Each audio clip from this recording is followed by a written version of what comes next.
ça veut dire molécule, d'accord? Donc la première deux choses, comme je disais, il faut rappeler, c'est quoi l'organisation d'une molécule complexe, d'accord? Donc l'organisation, d'abord, il faut comprendre qu'une molécule, c'est un ensemble des atomes, voilà.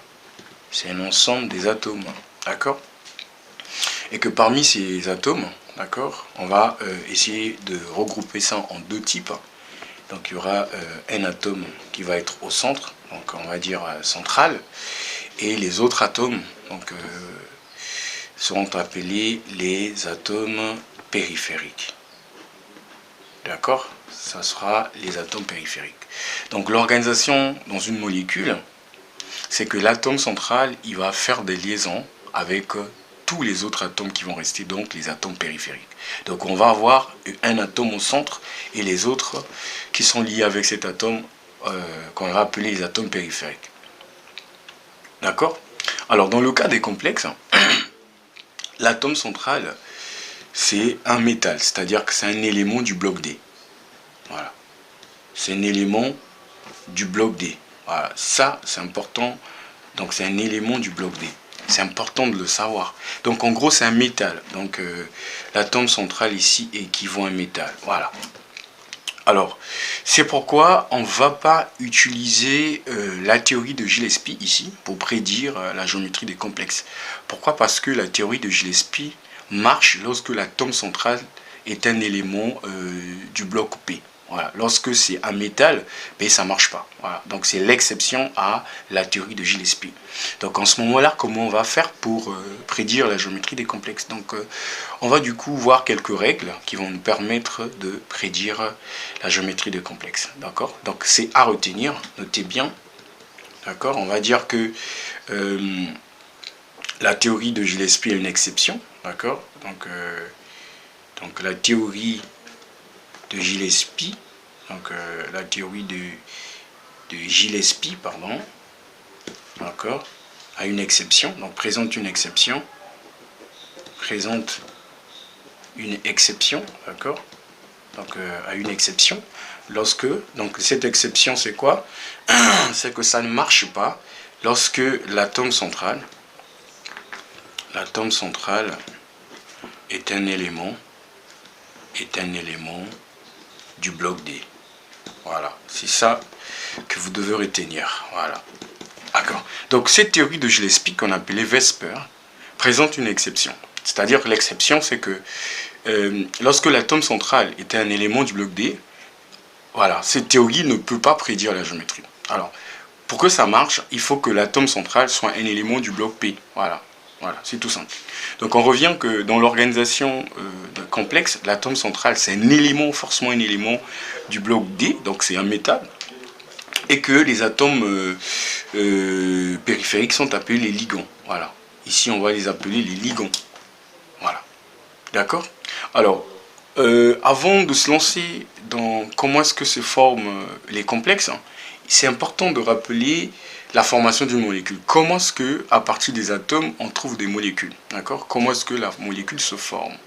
D'accord? Ça c'est quelque chose qui a été développé par M. Lewis. Donc, je trouve que c'est important que je vous rappelle ça avant de se lancer. Alors, donc, ça part à partir d'un atome. Donc, d'un atome qui est instable. D'accord? À partir d'un atome qui est instable. Alors, qu'est-ce que ça veut dire? Alors, il existe dans la nature 118 atomes. D'accord? Et ces 118 atomes sont placés par des colonnes. D'accord? Donc on a 18 colonnes. Et parmi ces colonnes, la colonne 18, d'accord, présente des atomes qui sont plus stables. Donc les atomes les plus stables dans la nature, c'est la 18e colonne. D'accord? C'est ce qu'on appelle par les gaz rares. Pourquoi c'est stable? Parce que ces électrons-là, au niveau de leur couche externe, ils présentent 8 électrons. Voilà, c'est la loi de stabilité. Donc cette loi de stabilité va pousser à ce que les atomes se transforment en ions, par exemple. Voilà. Donc ils vont commencer à perdre des électrons pour ne se retrouver qu'avec 8 électrons au niveau de la couche externe. C'est ça qui justifie la formation des ions à partir des atomes. D'accord? C'est parce que les atomes sont instables. Et donc pour chercher la stabilité, donc à avoir 8 électrons au niveau de la couche externe, ils vont se transformer en des ions, soit en des cations ou des anions. C'est la loi C'est la loi d'Octet, voilà. C'est une loi qui est très importante, hein, d'accord. On dit que c'est une loi d'existentielle des atomes, d'accord. Pour exister, il faut satisfaire cette loi-là, d'accord, en ce qui concerne les atomes. Alors ça, c'est la loi de Octet. Ça veut dire qu'un atome est stable lorsqu'il est entouré par 4 doublés, soit 8 électrons, d'accord. Il y a aussi l'autre loi qu'on appelle la loi de Dewey, voilà, d'accord. Donc si le sujet t'intéresse sur les lois de stabilité, écris en commentaire, laisse un commentaire, comme ça je viendrai faire spécialement un tuto sur les lois de stabilité. Alors, deuxième voie, au lieu que l'atome puisse perdre ses électrons, mais l'atome va essayer de mettre ça en commun, d'accord. Il va essayer de mettre ça en commun avec un autre atome pour former la molécule. Voilà. Donc ça conduit à la formation d'une liaison covalente, d'accord. D'accord. Donc c'est la mise en commun des électrons apportés par deux atomes. Donc voilà comment est-ce que la molécule se forme. On sait que la molécule c'est un ensemble des atomes, d'accord. Mais les atomes sont unis entre eux par des liaisons chimiques. Et ces liaisons-là résultent par la mise en commun des électrons apportés par des atomes. Donc voilà. Alors ça c'est le premier cas. Vous voyez que cette liaison-là c'est un doublé, d'accord. C'est deux électrons, d'accord. Donc on appelle ça liaison ou doublé. Donc on peut dire c'est une liaison covalente, d'accord, ou un doublé. Voilà, puisqu'il est formé par deux électrons. Alors ça c'est le premier cas.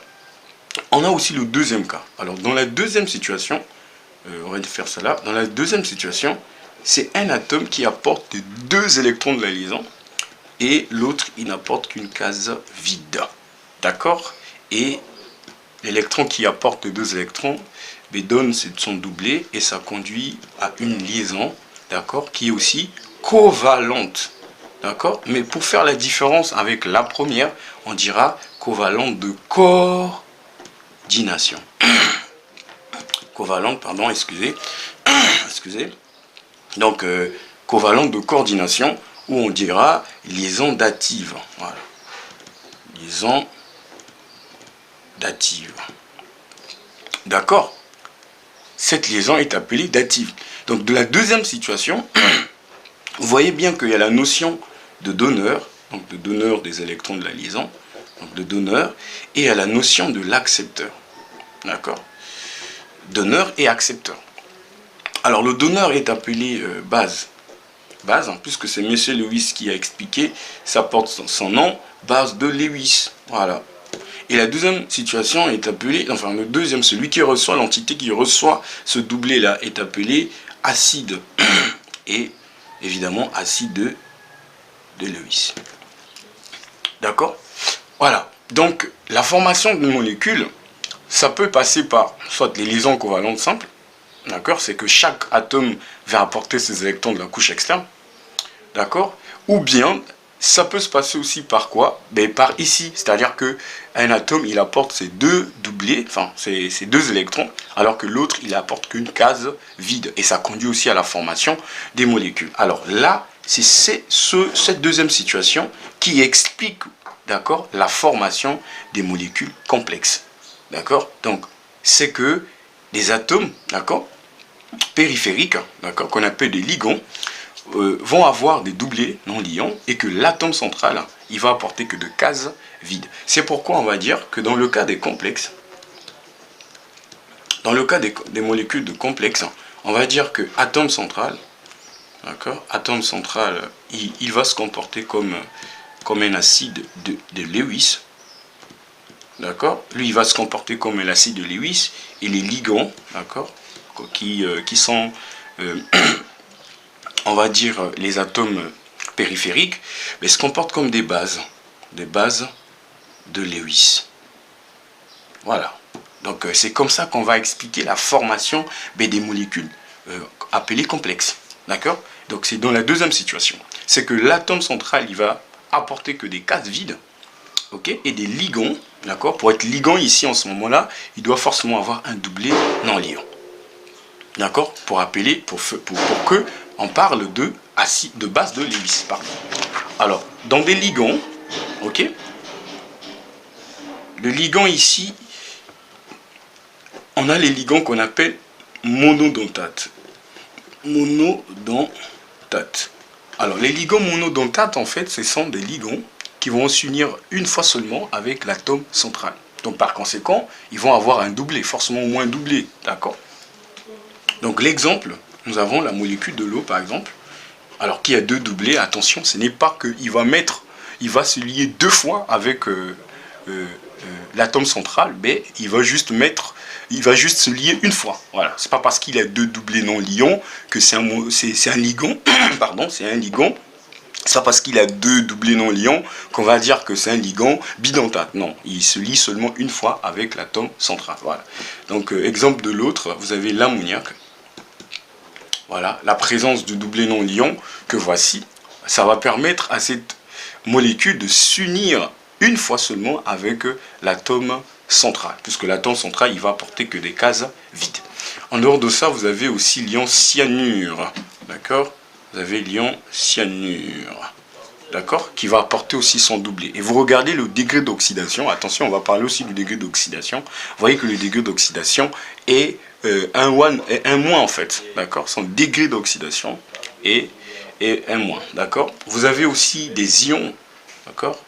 Des anions, on va dire des ions halogènes. Halogènes. D'accord? On peut parler de voilà, de F-, on peut parler de sel-, on peut parler de brome-, on peut parler de l'iode-. D'accord? Vous savez que les halogènes, leur degré d'oxydation, c'est un moins. D'accord? D'accord? C'est un moins. Voilà.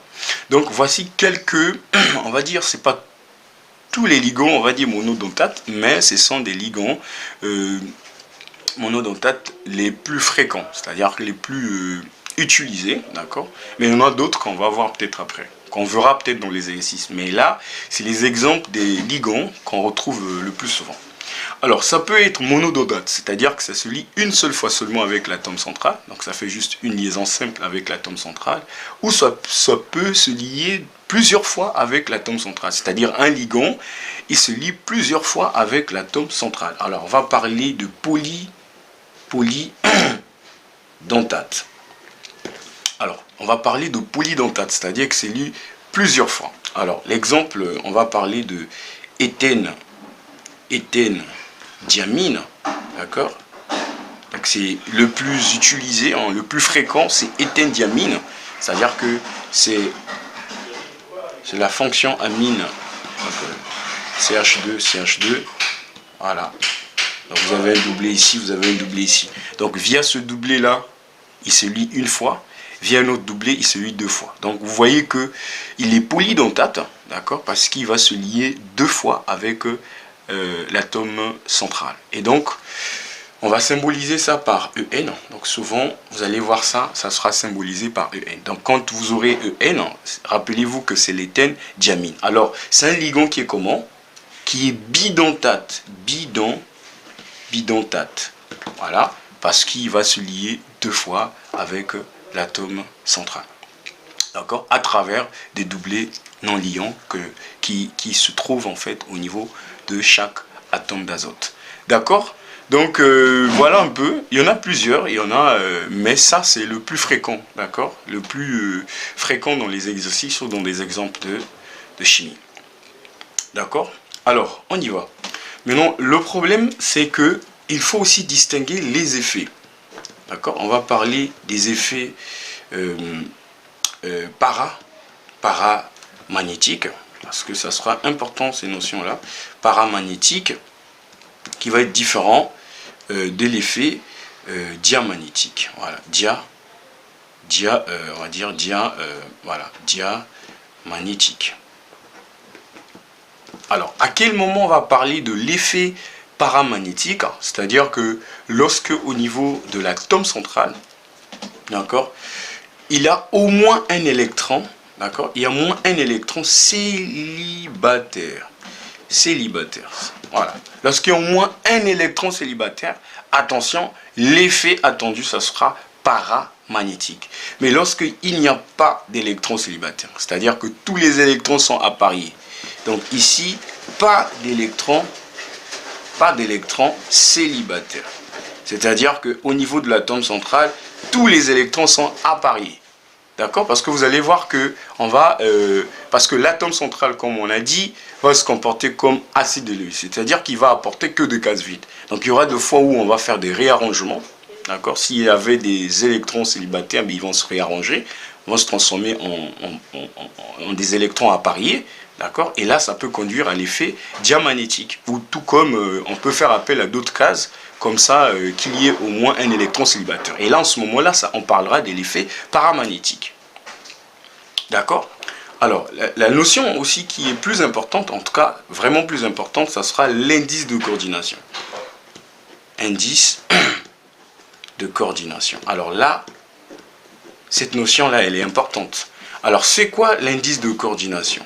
L'indice de coordination, d'abord, c'est ça qui va nous permettre de prédire la géométrie des complexes. Donc, c'est vraiment important. Alors, comment est-ce qu'on définit ça? C'est quoi? C'est le nombre de liaisons simples. Voilà. On dit que l'indice de coordination, c'est le nombre de liaisons simples. Le nombre de liaisons simples que forme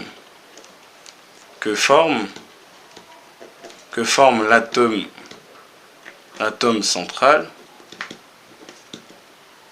avec ses ligands. Voilà. Donc, l'indice de coordination, c'est le nombre de liaisons simples que forme l'atome central. Donc, ces nombres de liaisons simples se forment entre l'atome central et ses ligands. Alors, rappelez-vous que dans une molécule, c'est toujours l'atome central qui est au centre qui va faire des liaisons avec tous les autres atomes de la molécule. Donc là, l'indice de coordination, ça sera le nombre de liaisons que l'atome central va faire avec ses ligands. Voilà, c'est tout simple. Mais attention, l'indice de coordination, par exemple, il faut prendre aussi en compte de la nature, parce qu'on peut se tromper. Écoutez, par exemple, dans une molécule, si vous avez 6 ligands, d'accord? Donc, vous imaginez que le nombre de liaisons simples, ça peut être combien? Mais ça peut être 6. Voilà. Mais attention, cela est vrai si le ligand est monodentate. C'est-à-dire que si le ligand s'unit une seule fois seulement avec l'atome central. Là, en ce moment-là, l'idée de dire que le nombre de ligands correspond au nombre de liaisons. Mais ce n'est pas toujours vrai, parce que l'atome ou le ligand peut être aussi polydentate. Imaginez qu'on est dans une situation où il y a 3 ligands bidentates, par exemple, bien on vous demande de trouver l'indice de coordination. L'indice de coordination sera égal à quoi? Sera égal au nombre de ligands fois la nature du ligand. C'est-à-dire que s'il y a 3 ligands, donc on aura 3 ligands fois sa nature, parce que on va multiplier par exemple dans le cas de éthène-diamine, on va multiplier par 2 parce que c'est un bidentate. Donc on aura 6 liaisons simples. Parce que si vous dites que dans le cas de 3 ligands, par exemple le cas de éthène-diamine, puisqu'il y en a 3, qu'il y a 3 liaisons simples, ça sera faux. Parce qu'on sait que l'atome, le ligand là, il va se lier 2 fois avec l'atome central. Donc on verra ça dans les exercices. Mais là, je tenais à préciser ça. J'espère que c'est clair. Alors, on y va. Lorsque l'indice de coordination... D'accord, on va essayer voilà. Donc, lorsque l'indice de coordination égale à 2, alors quelle est la géométrie? Donc, on met la géométrie là. La géométrie. Alors, lorsque c'est égal à 2, la géométrie est le type d'hybridation. Alors, hybridation. Lorsque c'est égal à 2, on dit que c'est linéaire. Donc, la géométrie est linéaire et l'hybridation, c'est SP. D'accord. Donc n égale à 3.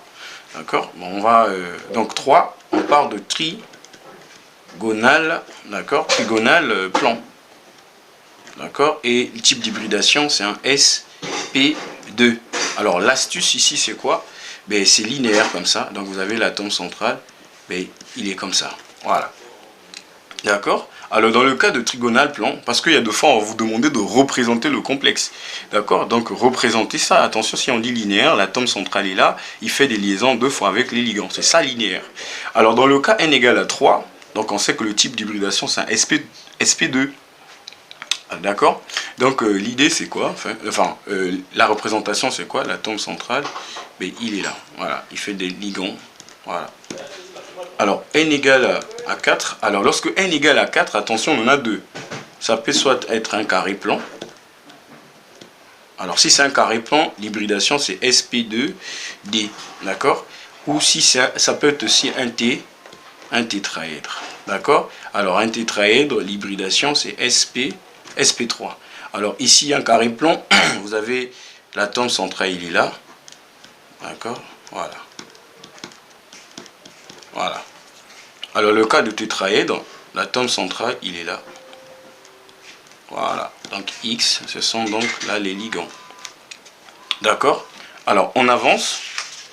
Donc, attention, suivez. Le type d'hybridation ici, attention, ça va nous permettre de savoir les types de cases. Parce que n'oubliez pas que l'atome central, on avait dit que c'est un acide de Lewis, c'est-à-dire que lui, ne va apporter que des cases vides. Alors, quelle est la nature des cases vides que lui doit apporter? Attention, ces cases vides, c'est ce qu'on appelle par le type d'hybridation. Voilà, comprenez ça comme ça. Donc, par exemple, dans le cas de n égale à 3, ça veut dire que l'atome central va apporter quoi? Va apporter trois cases, c'est-à-dire une case vide de S et deux cases vides de P. Voilà l'idée en fait. Donc, connaître la nature des cases que l'atome central va apporter étant vide, parce qu'on sait que c'est un acide de Lewis, c'est le type d'hybridation qui va t'indiquer la nature des cases vides. Voilà, c'est simple. D'accord? Alors, on avance. Lorsque n, d'accord, là c'est n égale à 5. Alors, n égale à 5, la géométrie c'est bipyramide, d'accord, bipyramide à base triangulaire. Triangulaire, d'accord. Alors, l'hybridation, c'est simple, sp3d, d'accord. Alors, quelle est l'astuce? D'accord, c'est en forme de K, donc vous avez... Pardon. Voilà, voilà. Donc, vous avez x, x, x, x, x, d'accord. Donc, vous avez n égale à 6. Donc l'indice de coordination égale à 6, on parle de octaèdre. D'accord? L'hybridation c'est sp3d2. D'accord? Et là vous avez l'atome central. Voilà. Donc on a x, x, x, x, x. Attention, ces formes-là, ce sont des formes qui sont importantes parce que dans l'exercice, on va vous dire de représenter. Donc il faut quand même avoir la forme en fait en tête parce que c'est important. D'accord? Alors, si vous avez compris, on va prendre un exemple. D'accord? L'exemple qui va nous permettre de mieux comprendre. D'accord? L'exemple va nous permettre de mieux comprendre cette notion-là. Alors, on y va. Prenons donc le cas...